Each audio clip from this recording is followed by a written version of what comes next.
Now, complications of cataract surgeries. As previously we discussed different types of cataract surgeries such as phacoemulsification, FSL, small incision cataract surgeries, okay. So these surgeries can have a lot of complications.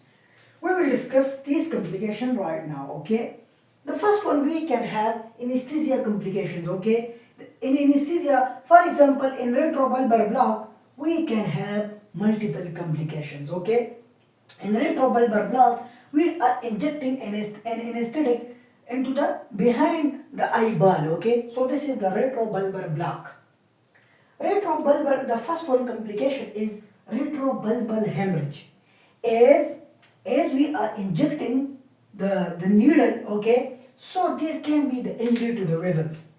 The retrobulbar vessel can injured, and this retrobulbar vessel injury can cause hemorrhage, okay, and this hemorrhage will overlie over the eye like this, okay. This is called retrobulbar hemorrhage due to the injuries to the retrobulbar vessel caused by the needle, okay. Now we can have optic nerve atrophy, and this injection can also injure the central retinal vessel, okay. Mistakenly, this injection can enter into the optic nerve and can damage this vessel. In turn, it will cause optic atrophy and blindness, okay. We can have actional reflex. What is actional reflex? Whenever there is pressure in stretching of ocular structure in muscles, then the trigeminal nerve activate the vagus nerve, okay. The trigeminal nerve activate the vagus nerve, and in turn it will decrease the heart rate. So by applying pressure on the eye, it will decrease the heart rate. This is called actional reflex. When this actional reflex is when the stretching of the muscles and ocular structure is more, the reflex will be so much severe that it can cause cardiac arrest, okay. This can be the complication. Now we can have cardiac arrhythmias. As this injection can mistakenly, we can inject this anesthetic into the blood vessel, okay. Mistakenly, this can be injected into the blood vessels, and this anesthetic will go to the heart and will cause cardiac arrhythmias. Retrobulbar block can cause brain stem anesthesia and respiratory block, okay. Brain stem anesthesia due to the mistakenly, as this anesthetic can be mistakenly injected into the subarachnoid space, okay. In this subarachnoid space, it will go to the brainstem and will cause brainstem anesthesia and respiratory paralysis, okay. So these are several of serious complications of only retrobulbar block, okay. Now we can have operative complications due to the operation. So complication during operation can be during the operation, and these complication can be after the operation, okay. So we can have intraoperative complications and post-operative complications. In intraoperative complication, the serious and common is the suprachoroidal hemorrhage. As we are making an incision right during the phacoemulsification, when we are making an incision through the cornea, this can suddenly cause the intraocular pressure to fall down. This decreased intraocular pressure, what will happen? It will, the suprachoroidal vessels, the suprachoroidal vessel can rupture and it can cause suprachoroidal hemorrhage, okay. Suprachoroidal hemorrhage, the hemorrhagic blood will collect and it will push the ocular structure upward, okay, upward and forward. So this collection of blood in suprachoroidal hemorrhage in turn can have a lot of other complications. For example, this hemorrhagic blood can push the vitreous, okay, toward the lens. It can also push the lens toward the pupil, okay. The lens can be pushed toward the pupil, and the vitreous can even enter and can be pushed to this pupillary area and to the interior chamber. So when these ocular structure, they are pushed forward, this lens and the vitreous can block this pupillary area, and hence it will cause glaucoma. In turn, this vitreous in the interior chamber can block this trabecular network and can cause glaucoma. So this suprachoroidal hemorrhage can have a lot of complications, okay? Now we can have posterior capsular rupture. As during PECO, we are removing the interior capsular pole, okay, and we are keeping intact the capsular bed.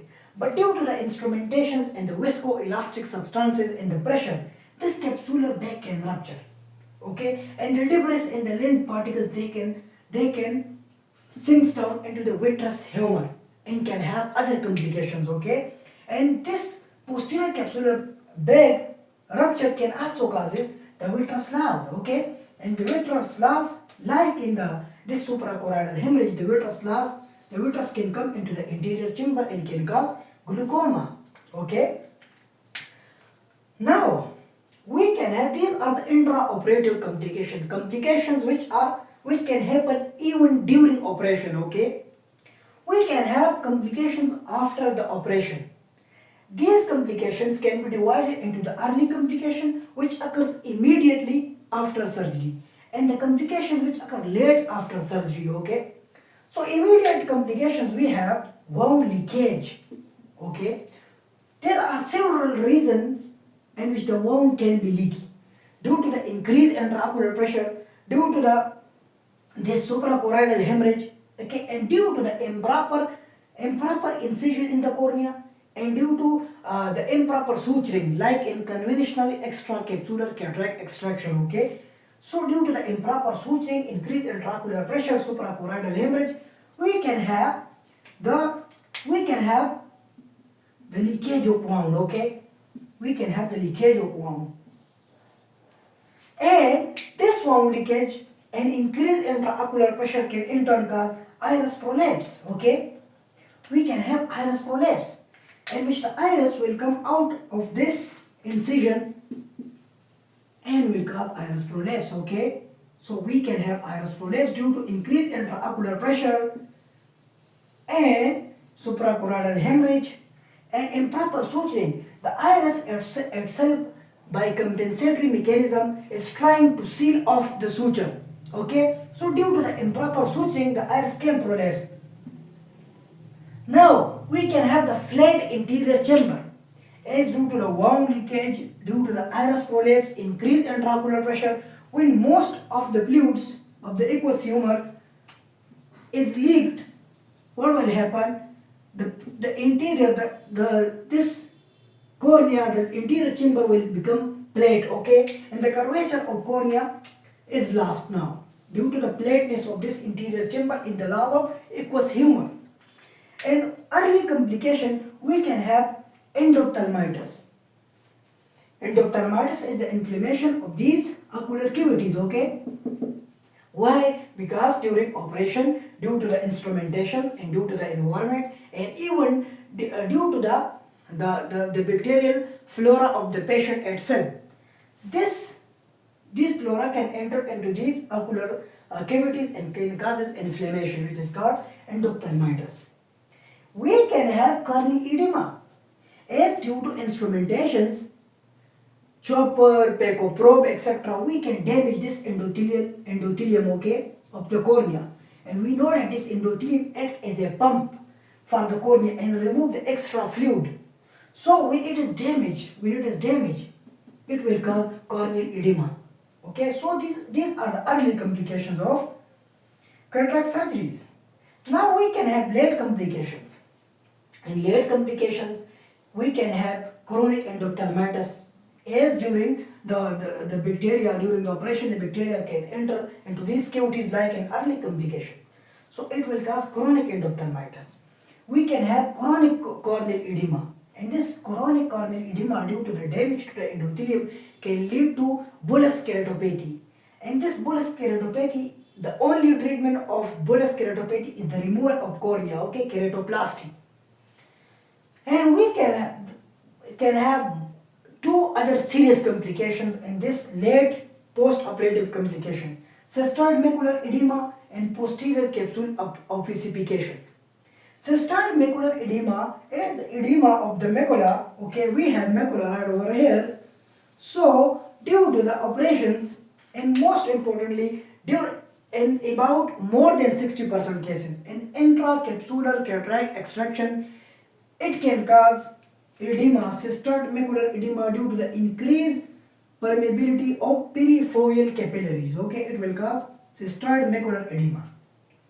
As this maneuver of removing the lens, the entire lens, is now this maneuver is not more applicable because of these serious complications.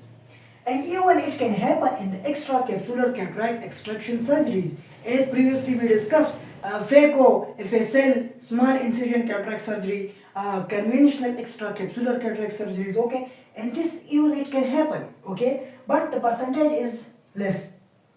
And the other serious complication and a universal complication, it is posterior capsule opacification. This posterior capsule, as we during the cataract surgery in extracapsular, like in phaco FSL, we are removing the cataraceous lens and we are placing the intraocular lens, okay? We are placing the intraocular lens. So, as we remove the interior capsule and the underlying epithelial cells, but there can be, the cells can remain, okay, some epithelial cells can remain at the edges, okay, of this bed. What will happen? These epithelial cells will go and they will grow under the posterior capsule and will cause opacification. It is universal finding in children, even in 50% adults it can happen. It is this posterior capsule opacification due to the growth of the epithelial cells under the posterior capsule. This is called L-Schnick's pearls. L-Schnick's, okay, L-Schnick's pearls, okay, posterior capsule opacification.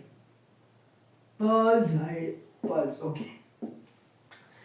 And this is a universal finding, and these are the serious complications. The last two late post-operative complications, cystoid macular edema and posterior capsule opacification. Now, remember, if this lens is of low quality, it can also opacify. So, low quality lens can opacify. This is the lens complication. So, we should implant a healthy and expensive lens. Okay? So, these are some of the complications of cataract surgeries. I also have prepared notes. I will give you the link in the description. You can go through the notes and can learn more. Thanks for watching the video.